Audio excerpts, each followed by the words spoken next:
Hello everyone, this is Ashish Garg. Chemistry time channel में आपका स्वागत है। आज वाली क्लास में हम अगेन स्टीरियो केमिस्ट्री का एक बहुत शानदार टॉपिक लेके आए हैं, that is E Z nomenclature, syn anti nomenclature, cis trans nomenclature. देखिए, वैसे तो टॉपिक ये काफी आसान है, आपको लग भी सकता है सर ये क्या पढ़ा रहे हो, ये तो हमें आता ही है। बेटा कुछ एग्जाम्पल मैं आपको करवाऊंगा, देन डेफिनेटली आप बताइएगा कि उसमें ई फॉर्म होगा या जेड फॉर्म होगा। राइट बेटा, आईआईटी मेंस या एडवांस का बात करूं तो कभी ना कभी कुछ ना कुछ सवाल इससे आते रहते हैं related to E configuration, Z configuration. Right बेटा, स्टार्ट करते हैं। सीआईपी रूल हम इसमें लगाने वाले हैं। सीआईपी रूल ऑलरेडी मैं पढ़ा चुका हूं, डिस्क्रिप्शन में आपको लिंक मिल जाएगा, आप एक बार सीआईपी रूल को पढ़ लीजिएगा। चलिए स्टार्ट करते हैं बेटा। ईजेड नोमेनक्लेचर का बात करते हैं सबसे पहले। ई का मतलब बेटा क्या होता है? एंटीजीजन। कभी कभी नाम पूछ लेते हैं व्हाट ई रिप्रेजेंट, तो ये आपको पता होना जरूरी है। जेड बेटा रिप्रेजेंट करता है जूसमैन। Okay fine. ई का मतलब एंटीजीजन, जेड का मतलब जूसमैन। देखिएगा बेटा, मेरी बात आप ध्यान से समझिएगा। कब ई नोमेनक्लेचर आएगा, कब जेड नोमेनक्लेचर आएगा, उसकी मैं बात कर रहा हूं। लेट अस सपोज हमें ये एग्जाम्पल दिया गया है। एग्जाम्पल बेटा काफी आसान है, समझना जरूरी है। राइट, ये पर्टिकुलर मॉलिक्यूल आपका जीआई दिखाएगा। हमें कैसे पता चलेगा? मैं जीआई के ऊपर एक वीडियो बनाऊंगा, कौन से मॉलिक्यूल जीआई शो करते हैं। राइट बेटा, आपको क्या करना है, हर एक कार्बन पे जाना है और उस पे आपको चेक करना है क्या क्या ग्रुपिंग लगी है। राइट बेटा, एक फ्लोरीन लगा, एक क्लोरीन लगा है। प्रायोरिटी ऑर्डर दीजिए as per the CIP rule. यदि मैं हाईएस्ट प्रायोरिटी बोलूं मतलब उसको नंबर आपको लोएस्ट देना है। राइट सर, यदि मैं आपसे पूछूं फ्लोरीन एंड क्लोरीन में से हाईएस्ट प्रायोरिटी किसे मिलेगी, तो आप बोलेंगे as per the CIP rule highest priority chlorine को मिलेगा, बिकॉज क्लोरीन का एटॉमिक नंबर ज्यादा है। राइट, हाईएस्ट प्रायोरिटी मतलब नंबर 1 दीजिए, इसे नंबर आप 2 दीजिए। This is fine. अब आप इधर आ जाइए, सेम आप चलिए सीआईपी रूल के अकॉर्डिंग, इसे नंबर 1 मिलेगा, इसे नंबर 2 मिलेगा। यदि बेटा सेम नंबर, मेरी बात ध्यान से सुन लेना, सेम नंबर यदि अपोजिट साइड आ रहा है, सेम नंबर यदि अपोजिट साइड आ रहा है, इस फॉर्म को बोला जाता है ई फॉर्म। क्या बोला जाता है बेटा? ई फॉर्म। और यदि आपका सेम नंबर सेम साइड आ रहा है तो इसे बेटा बोला जाता है जी फॉर्म या जेड फॉर्म। राइट सर, तो इस पर्टिकुलर मॉलिक्यूल का यदि मैं बात करूं, ये बेटा आएगा ई फॉर्म। आई थिंक ये एग्जांपल तो आपको समझ आ ही गया होगा। आपको कुछ नहीं करना, सीआईपी रूल अप्लाई करना है। ईजेड के बारे में आप कमेंट कर सकते हैं। सर काफी आसान लग रहा है बेटा, कुछ एग्जाम्पल है जो काफी अच्छे हैं, वो आप समझिएगा ध्यान से। चलिए उससे पहले मैं एक और एग्जाम्पल डिस्कस करता हूं।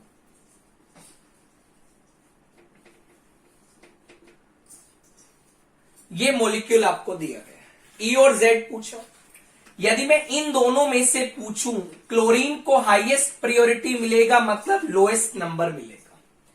हाइड्रोजन ड्यूटेरियम, जैसा कि आप जानते हैं जब भी आइसोटोप्स का बात करते हैं तो priority is directly proportional to atomic mass. Right, इसका एटॉमिक मास ज्यादा है, हाईएस्ट प्रायोरिटी मिलेगा मतलब इसे नंबर लोएस्ट मिलेगा। बेटा सेम नंबर आपके अपोजिट साइड आ रहे हैं, दैट्स वाई आप इसे ई फॉर्म की कैटेगरी में डालेंगे। This is fine. एक और एग्जांपल लेते हैं, काफी इजी एग्जांपल है। ये मान लो फ्लोरीन लगा है, ये आपका CH2OH लगा है, ये बेटा आपका CH2I लगा है, ये आपका CH2 CH2 CH2Br लगा है। इजेड की बात चल रही है। इन दोनों में से डायरेक्टली एटम क्या जुड़ा है? ये फ्लोरीन जुड़ा है, ये कार्बन जुड़ा है, राइट सर। फ्लोरीन को हाईएस्ट प्रायोरिटी मतलब लोएस्ट नंबर, इसे नंबर बेटा 2 मिलेगा। This is fine. यहां पे यदि चलो ये भी कार्बन है, ये भी कार्बन है, बट कार्बन से नेक्स्ट एलिमेंट क्या जुड़ा है? कार्बन जुड़ा है, बट यहां कार्बन से क्या जुड़ा है? आयोडीन जुड़ा है। किसका एटॉमिक नंबर ज्यादा है? आयोडीन का। दैट्स वाई इसको प्रायोरिटी ज्यादा मतलब नंबर लोएस्ट मिलेगा। अगेन आपको बेटा दिखाई दे रहा है 1 1 अपोजिट साइड है, दैट्स वाई इसे भी आप ई फॉर्म का कैटेगरी में डालेंगे। आई थिंक आपको ये बात समझ आ रही होगी। यदि सेम नंबर आपको अपोजिट साइड दिखाई देते हैं दैट इज ई फॉर्म। यदि सेम नंबर आपको सेम साइड दिखाई देते हैं that is Z form, right sir. आगे देखिएगा, सुनिएगा मेरी बात को ध्यान से। मान लो बेटा आपको ये एग्जाम्पल दिया गया है, ये आपका लगा है CH3, ये आपका बेटा हाइड्रोजन लगा है, ये आपका CH2Cl लगा बेटा, और ये आपका बेटा CH2CH3 लगा। एग्जाम्पल 1। एग्जाम्पल 2 पे बेटा मैं मूव कर रहा हूं। कार्बन डबल बॉन्ड कार्बन, एक साइड आपका Cl लगा है, एक साइड आपका CH2OH लगा है, एक साइड आपका CHCl2 लगा है, और एक साइड बेटा आपको लगाया गया है CH2OH। This is fine. This is second example. Example third पे चलता है। एग्जाम्पल थर्ड आपको दिया गया है बेटा, मेरी बात ध्यान से सुन लेना।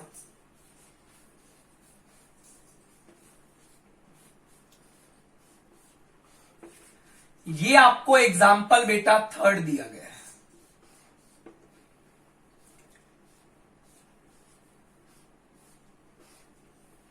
है। इसको अपन क्या करते हैं, 5 मेंबर का बना लेते हैं।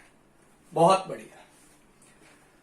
आपसे पूछा गया इजेड नोमेनक्लेचर के बारे में आपको कमेंट करना है। देखिएगा बेटा बहुत सिंपल है। पहले एग्जाम्पल पे चलते हैं। ये कार्बन है, ये हाइड्रोजन है। कार्बन को हाईएस्ट प्रायोरिटी मिलेगी मतलब नंबर छोटा मिलेगा, कोई डाउट नहीं होना चाहिए। यहां पे आपका कार्बन जुड़ा है बेटा, यहां भी कार्बन जुड़ा है। कार्बन से नेक्स्ट एलिमेंट कार्बन है, यहां भी कार्बन है, बट यहां कार्बन से बेटा फर्दर क्या जुड़ा है? क्लोरीन। क्लोरीन का एटॉमिक नंबर ज्यादा होता है, दैट्स वाई इसे नंबर 1 मिलेगा, इसे नंबर 2 मिलेगा। 1 1 अपोजिट साइड दिखाई दे रहा है, दैट्स वाई आप इसे क्या बोलेंगे बेटा? ई फॉर्म बोलेंगे।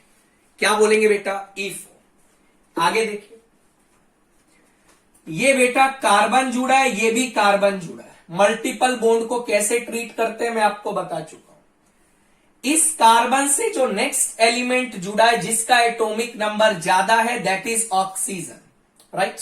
बेसिकली इसको आप इस तरीका से बना सकते हो। आई थिंक इसमें आपको कोई डाउट नहीं होना चाहिए। नो डाउट इस कार्बन से 3 नाइट्रोजन जुड़े हैं, बट कितने नाइट्रोजन जुड़े हैं बिल्कुल मैटर नहीं करेगा। हाईएस्ट एटॉमिक नंबर आपको चेक करना है। यहां पे ऑक्सीजन है, यहां पे नाइट्रोजन है। किसका एटॉमिक नंबर ज्यादा है? ऑक्सीजन का। दैट्स वाई इसे नंबर 1 मिलेगा बेटा, इसे नंबर 2 मिलेगा। आई थिंक कोई डाउट नहीं आना चाहिए। यहां पे गए कार्बन से बेटा OH जुड़ा है, कार्बन से बेटा 2 Cl जुड़ा है, Cl जुड़ा है। Cl का एटॉमिक नंबर ज्यादा है, इसे नंबर 1 मिलेगा, इसे नंबर 2 मिलेगा। बेटा 1 1 आपको सेम साइड दिखाई दे रहे हैं, दैट्स वाई इस फॉर्म को आप क्या बोलेंगे बेटा? Z फॉर्म का नाम देंगे। This is fine. आगे चलते हैं। इस एग्जाम्पल की यदि मैं बात करूं, इस कार्बन पे चलते हैं। इस कार्बन से मैं यहां पे गया, कार्बन नजर आया, यहां पे गया, कार्बन नजर आया, राइट। नेक्स्ट एलिमेंट की तरफ बढ़ा, कार्बन नजर आया। नेक्स्ट एलिमेंट की तरफ बढ़ा, ऑक्सीजन नजर आया। किसका एटॉमिक नंबर ज्यादा होता है? ऑक्सीजन का। ये नंबर 1 मिल गया बेटा, ये नंबर 2 मिल गया। आई थिंक इसमें आपको कोई डाउट नहीं आना चाहिए, राइट सर। इधर आ जाइए, देखिएगा बेटा ध्यान से समझिएगा। ये बेटा आपका कार्बन जुड़ा है, और कार्बन यहां पे भी बेटा क्या जुड़ा है? ये भी आपका कार्बन ही जुड़ा है, इसमें तो कोई दिक्कत नहीं है।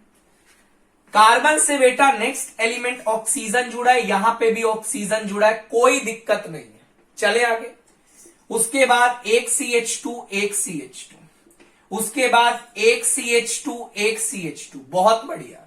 उसके बाद बेटा आप पहुंच गए, मेरी बात सुन लेना ध्यान से, उसके बाद आप कहां पहुंचे, जल्दी बताइए। उसके बाद आप कहां पहुंचे, इस कार्बन पे, राइट सर। यहां पे पहुंचे इस कार्बन पे। इस कार्बन से कितना हाइड्रोजन जुड़ा है बेटा, 2 हाइड्रोजन जुड़ा है। और इस कार्बन से कितना हाइड्रोजन जुड़ा है, 1 हाइड्रोजन। मतलब इस कार्बन से जो कार्बन एटम की संख्या है वो ज्यादा है, या फिर ऐसा सोचो, दोबारा सोचिए। पहला एलिमेंट ऑक्सीजन, यहां पे भी ऑक्सीजन, यहां पे गए कार्बन कार्बन, CH2 CH2, यहां भी गए CH2 CH2, कोई दिक्कत। उससे आगे बढ़ोगे कार्बन, यहां पे भी कार्बन, बट इस कार्बन से फर्दर क्या जुड़ा है, ऑक्सीजन। इस कार्बन से क्या जुड़ा है बेटा, कार्बन। किसका एटॉमिक नंबर ज्यादा, ऑक्सीजन का। नंबर 1 देंगे, नंबर 2 देंगे, 1 1 सेम साइड आ रहे बेटा, Z फॉर्म बोल के आंसर टिक करेंगे। आई थिंक ये बात भी आपको समझ आ रही होगी। कुछ और एग्जांपल मैं डिस्कस करता हूं आपके सामने, मेरी बात सुनिएगा।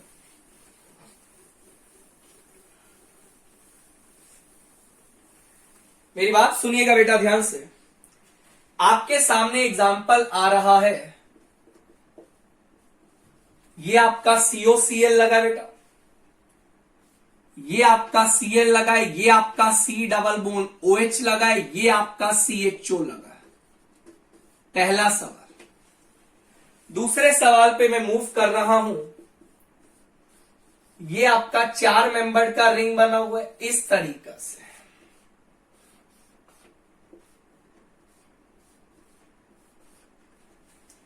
आपको बताना है EZ के बारे में, कमेंट करना है। मेरी बात सुनिएगा, CIP रूल अप्लाई करना बहुत अच्छे से आना चाहिए। यदि CIP रूल अप्लाई करना आ गया तो EZ में आपको कहीं भी कोई भी दिक्कत नहीं आने वाली। देखिएगा, ये बेटा क्लोरीन जुड़ा है, ये बेटा कार्बन जुड़ा है। डायरेक्ट एलिमेंट देखना क्या जुड़ा है। और आप जानते हैं क्लोरीन का एटॉमिक नंबर ज्यादा है, इसको 1 बोलेंगे, इसको 2 बोलेंगे, कोई डाउट नहीं आना चाहिए। यहां पे बेटा कार्बन जुड़ा है, यहां पे कार्बन जुड़ा है, और आप खुद लॉजिकली सोच सकते हैं इस कार्बन से ऑक्सीजन एटम की संख्या ज्यादा जुड़ी है। कैसे, ध्यान से देखो बेटा, इस कार्बन से 3 ऑक्सीजन जुड़े हैं, बिकॉज मल्टीपल बॉन्ड को ऐसे ट्रीट किया जाता है, that is equivalent to single covalent bond, right sir. इस कार्बन से 3 ऑक्सीजन, इस कार्बन से 2 ऑक्सीजन जुड़े। कहां एटॉमिक नंबर ज्यादा, नीचे। नंबर 1 दे दिया, नंबर 2, 1 1 बेटा सेम साइड आ रहे हैं, Z फॉर्म बोल के टिक करेंगे। आई थिंक ये बात भी आपको समझ आ ही रही होगी। आगे बढ़े, आगे देखिएगा बेटा, और ध्यान से मेरी बात सुनिएगा। मैं इधर मूव किया और मैं इधर मूव किया, राइट सर। ध्यान से सुनना, ये कार्बन नजर आया, ये कार्बन नजर आया, कार्बन से बेटा जुड़ा मिला ऑक्सीजन, कार्बन से जुड़ा मिला कार्बन। ऑक्सीजन का एटॉमिक नंबर ज्यादा, नंबर 1 देंगे, नंबर 2 देंगे। आई थिंक इसमें आपको कोई डाउट नहीं आना चाहिए, राइट सर। राइट साइड पे आ जाइए, देखिएगा बेटा ध्यान से। राइट पार्ट में यदि मैं चलूं, इस कार्बन पे गया, यहां पे भी ये कार्बन नजर आया। ध्यान से सुन लेना मेरी बात को। अब ये बताइए इस कार्बन से कितने कार्बन जुड़े, आंसर आएगा 1 ये जुड़ा है, 1 ये जुड़ा है, और 1 ये तो जुड़ा ही है, राइट। मतलब इस कार्बन से 3 कार्बन जुड़ा है, दिस इज फाइन। इधर आ जाइए बेटा, यदि मैं पूछूं इस कार्बन से कितना कार्बन जुड़ा है, आंसर आएगा इस कार्बन से 4 कार्बन जुड़ा है। कैसे, डबल बॉन्ड को कैसे ट्रीट करेंगे कि वो single equivalent, single covalent bond की तरह ट्रीट करेंगे, राइट सर। इस कार्बन की बात करूं, 1 कार्बन ये जुड़ा है, 2 कार्बन यहां जुड़े हैं बेटा, डबल बॉन्ड का वजह से। डबल बॉन्ड को आपको सिंगल कोवेलेंट बॉन्ड की तरह ट्रीट करना, और 1 कार्बन ये जुड़ा है। मतलब इस कार्बन से 4 कार्बन जुड़े हैं, इस कार्बन से 3 कार्बन जुड़े हैं। किसका एटॉमिक नंबर ज्यादा, ऑब्वियसली ऊपर वाले पार्ट का। नंबर 1 देंगे, नंबर 2 देंगे, 1 1 आपको अपोजिट साइड दिखाई दे रहा बेटा, ई फॉर्म टिक करके भागाएंगे। तो इस तरीका से आप EZ नोमेनक्लेचर के बारे में कमेंट करते हैं, राइट सर। नेक्स्ट पॉइंट देखिए, सुनिएगा मेरी बात को ध्यान से। उसके बाद हम बढ़े सिस ट्रांस नोमेनक्लेचर पे। बेटा ध्यान रखना, सिस का मतलब सेम साइड, और एक और चीज ध्यान रखना, सेम ग्रुप्स और एटम।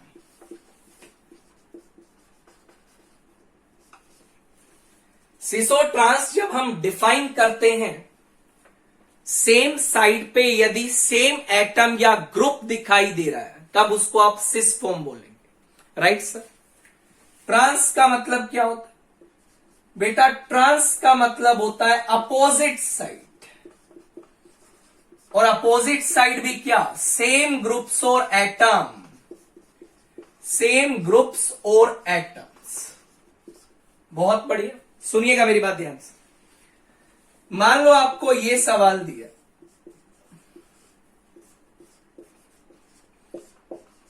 हाइड्रोजन हाइड्रोजन दोनों सेम है, सेम साइड लगे हैं, सेम साइड लगे हैं, दैट्स वाई इसको बोला जाएगा बेटा सिस फॉर्म। Right sir. मान लो आपके सामने ऐसा सिनेरियो आ गया, हाइड्रोजन हाइड्रोजन अपोजिट साइड लगे हैं बेटा, इसे बोला जाएगा ट्रांसफॉर्म। क्या बोला जाएगा बेटा? ट्रांसफॉर्म का नाम दिया जाएगा। सर बहुत आसान है, बहुत आसान है। यदि मैं इजेड की टर्म में बात करूं तो मुझे बताइए ऊपर वाले में कॉन्फ़िगरेशन क्या आएगा? ई आएगा या जेड आएगा? मैं बताता हूं। ये नंबर 1 है, ये नंबर 2 है, ये नंबर 1 है, ये नंबर 2 है, 1 1 सेम साइड आ रहा है, दैट्स वाई जेड फॉर्म। और नीचे आपका क्या आएगा बेटा? ई फॉर्म, जो कि आप बता सकते हैं। एक बहुत इंपॉर्टेंट पॉइंट है जो आपको मैं बताना चाहता हूं, मेरी बात आप ध्यान से सुन लेना। सिस ट्रांस का इजेड नोमेनक्लेचर से कोई लेना देना नहीं है। इन दोनों को आप कंपेयर मत करिएगा, सेम मत मानिएगा। नो डाउट सिस का मतलब भी सेम साइड होता है, जेड का मतलब भी सेम साइड होता है। ऐसा बिल्कुल जरूरी नहीं है कि आपको सिस फॉर्म दिया गया है, आपको सिस फॉर्म दिया गया है हमेशा वो जेड ही होगा। बेटा सिस फॉर्म ट्रांस भी हो सकता है, मैं आपको एग्जाम्पल भी बता दूंगा, बिल्कुल मत घबराइए।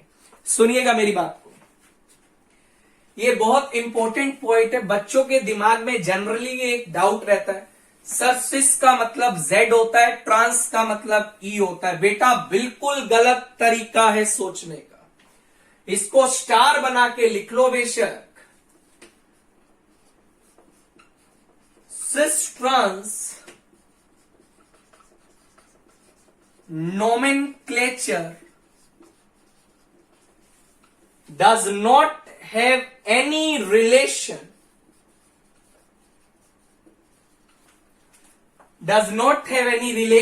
with EZ nomenclature। जैसे मान लीजिए मैं आपसे एक सवाल पूछता हूं, मान लो बेटा आपको सवाल ये दिया है, मेरी बात आप ध्यान से सुनिएगा, थोड़ा बिल्कुल गौर से सुनिएगा। ये बेटा आपको SH लगा है, ये आपका ब्रोमीन लगा है, this is fine. Right sir. अब मेरी बात सुनिएगा, ये बेटा मान लो आपका ब्रोमीन लगा है। Right sir. क्या लगा बेटा? ब्रोमीन लगा है। और ये बेटा मान लो आपका आयोडीन लगा है।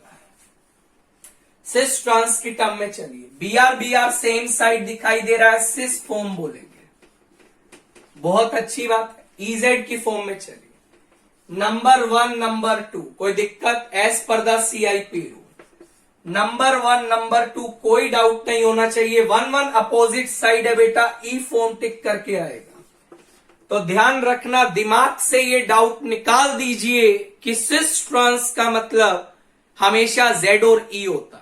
बेटा सिस फॉर्म ई भी हो सकता है, ट्रांस फॉर्म जेड भी हो सकता है, दोनों में आपस में कोई भी रिलेशन नहीं है। आप एग्जाम्पल भी देख सकते हैं। Right sir. आगे बढ़ते हैं, मेरी बात सुनिएगा और बिल्कुल आप ध्यान से मेरी बात सुनिएगा। एक बहुत इंपॉर्टेंट केस आ रहा है आपका ऑर्गेनिक का, तो देखिएगा। मान लो बेटा ये सवाल आ जाए,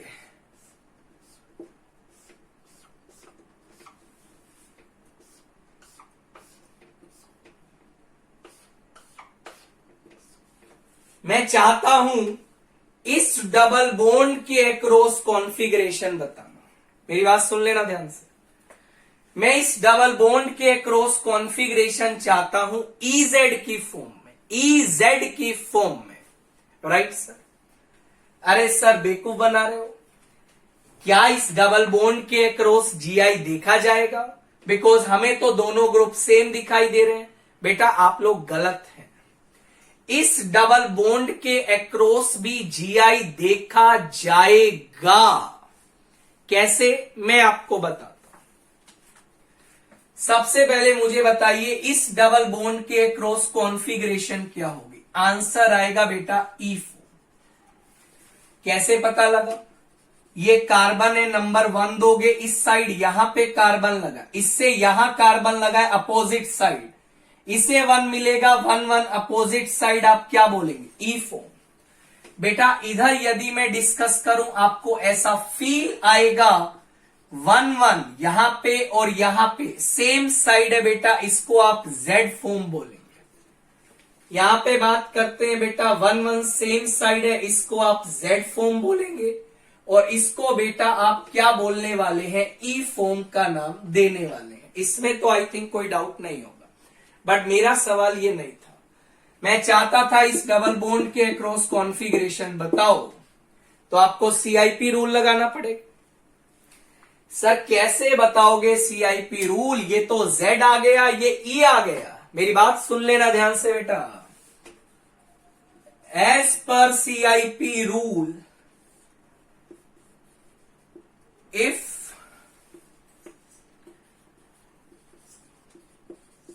groups are same, then Z form will gets the highest priority। बेटा यदि दोनों ग्रुप सेम आ जाते हैं, मतलब एक Z आ गया एक E आ गया, तो प्रायोरिटी किसे दोगे बेटा? Z फॉर्म को। Z को प्रायोरिटी देंगे, नंबर छोटा मिलेगा, दिस इज 1 दिस इज 2। इधर आ जाइए, this is 1 this is 2, 1 1 opposite side है बेटा, तो इसके अक्रॉस जो कॉन्फ़िगरेशन आएगा that is E form. I think आपको ये बात समझ आ गई होगी। काफी बच्चे इसमें डाउट फील करते हैं, गलत भी कर देते हैं। सर कैसे आपने E बताया? हमें तो इसमें GI दिखाई नहीं दे रहा। बेटा आप अपने नोट्स में थोड़ा करेक्शन करिएगा, नोट्स में करेक्शन करिएगा, बिकॉज EZ आसान है नो डाउट, बट आप कॉन्सेप्चुअली बहुत स्ट्रॉन्ग होने जरूरी है। This is all about your EZ nomenclature. यहां पे एक और सवाल आता है, वो भी मैं आपको बताना चाहता हूं, सुनिएगा बेटा। सब टाइप के क्वेश्चंस कर लो जो IIT में आते हैं।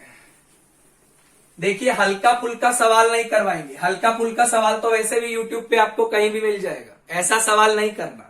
अच्छा सवाल करिए जो कि एक्चुअल में कंपटीशन में आता है। राइट? देखिएगा बेटा, एक और टाइप का सवाल EZ नोमेनक्लेचर से पूछा जाता है। मेरी बात सुनिएगा। जैसे मान लीजिए आपको बोलेगा, सुनिएगा ध्यान से मेरी बात को,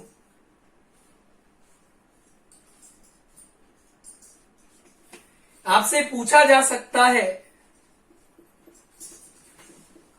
right the IUPAC nomenclature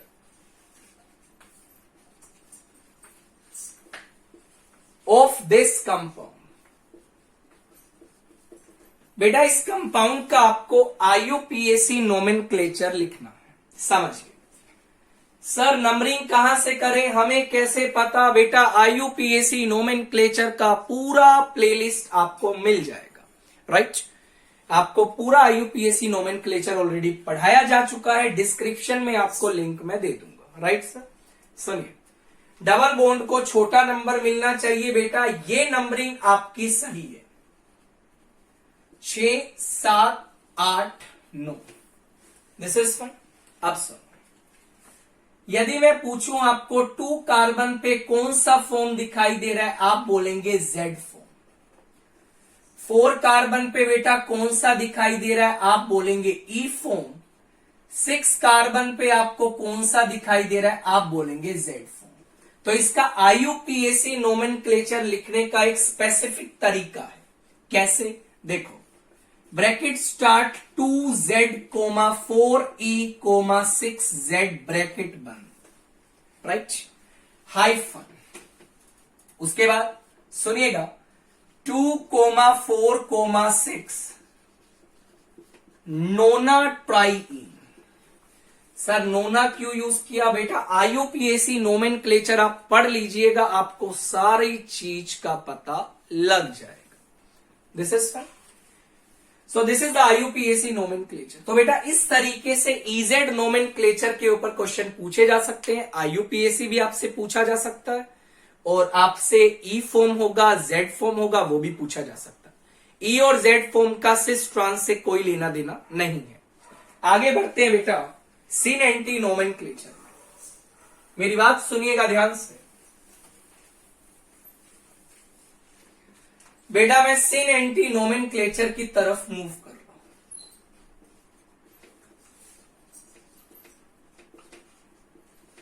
this nomenclature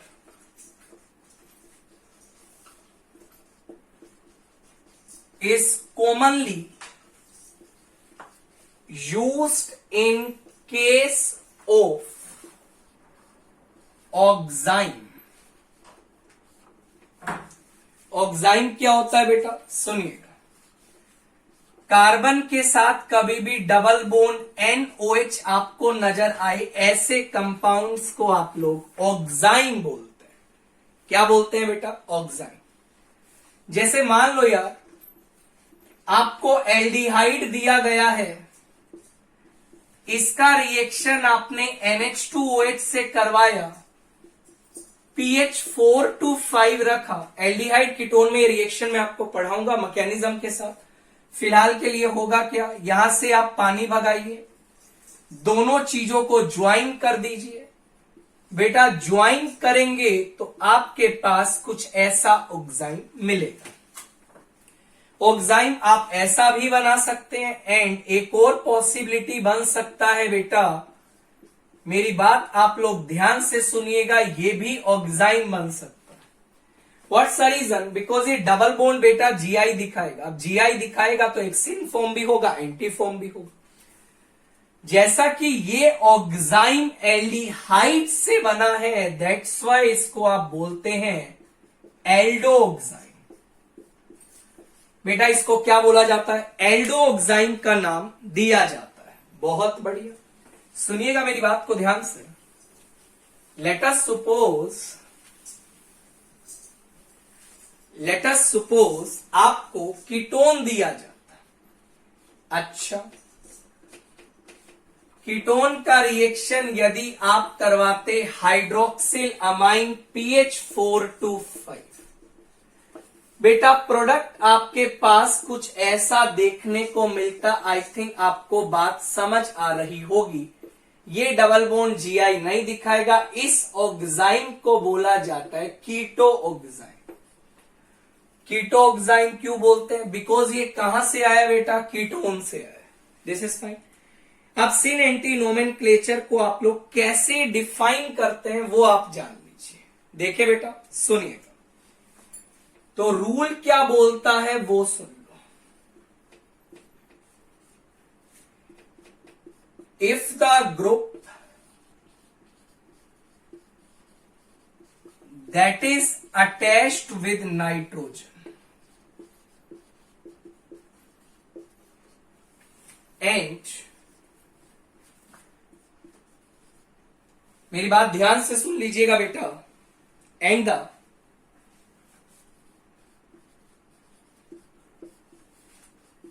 lowest priority group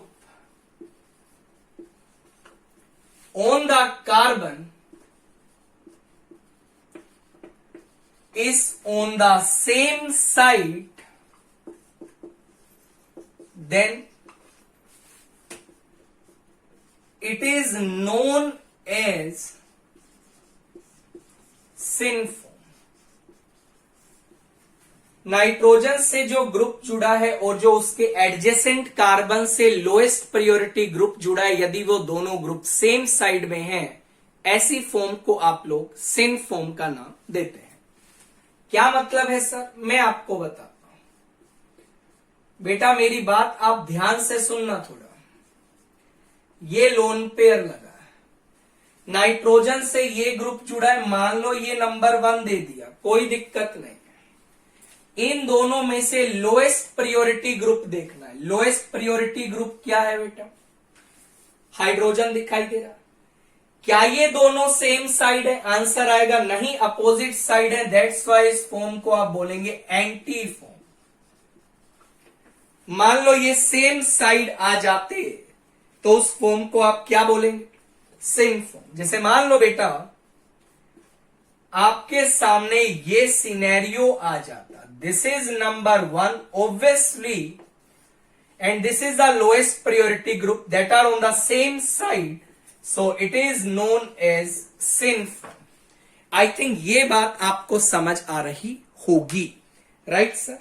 आगे देखिएगा, मेरी बात ध्यान से सुनिएगा। I think syn anti nomenclature के बारे में आप कमेंट कर सकते हैं। देखो बेटा, मान लीजिए आपसे पूछा गया बताओ ये सिन है या एंटी। कोई दिक्कत नहीं है सर, एक बहुत आसान है।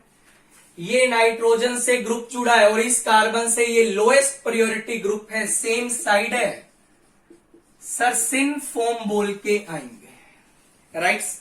आई थिंक ये बात आपको समझ आ रही होगी।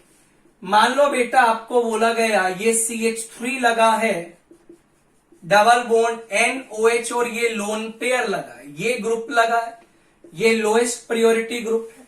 क्या आपको दिखाई दे रहा बेटा? बहुत बढ़िया। कौन सा फॉर्म है? सिन फॉर्म। कभी कभी क्या करता है, इसका नाम भी लिखता है। तो नाम आप कैसे लिखेंगे सुन लीजिए, सिन मिथाइल,